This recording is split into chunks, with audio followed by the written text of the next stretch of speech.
नमस्कार काका. नमस्कार. आपलं नाव गाव जरा डिटेल मध्ये सांगा काका. माझं नाव रमेश काशीनाथ अवताडे, हां बारलोणी. बरं. मी बारलोणी कुर्डुवाडी इथून आलात तुम्ही. पासून 5 किलोमीटरवर आहे. बरं. मी बारामतीला नगररचनाकार म्हणून काम करतो. अच्छा आणि माझी शेती तिथं आहे. अच्छा अच्छा.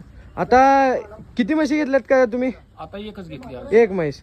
रेट क्वालिटी दूध सगळ्या बाबतीत समाधानी आहात का तुम्ही? समाधान जशी पाहिजे होती तशी भेटली का म्हैस तुम्हाला? कशी मिळाली म्हणजे सगळ्या बाबतीत समाधानी आहे तुम्ही? सगळ्या गोष्टी समाधान. म्हैस म्हणजे क्वालिटी वगैरे सगळ्या बाबतीत समाधानी आहे तुम्ही एकदम. चालतंय, धन्यवाद काका.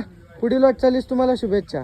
अजून नवीन शेतकऱ्यांना काय सांगू इच्छिता काका तुम्ही मी आपल्या डेअरी फार्म बद्दल? मोरे डेअरी फार्म मध्ये खात्रीशीर म्हशी मिळतात असं मला समजलं होतं. हां त्यामुळे मी इथं म्हैस न्यायला आलो ना, तर लोकांना सांगणार आहे खात्रीशीर चांगल्या म्हशी मिळतात म्हणून. चालतंय, धन्यवाद काका. पुढील वाटचालीस तुम्हाला शुभेच्छा. थँक्यू.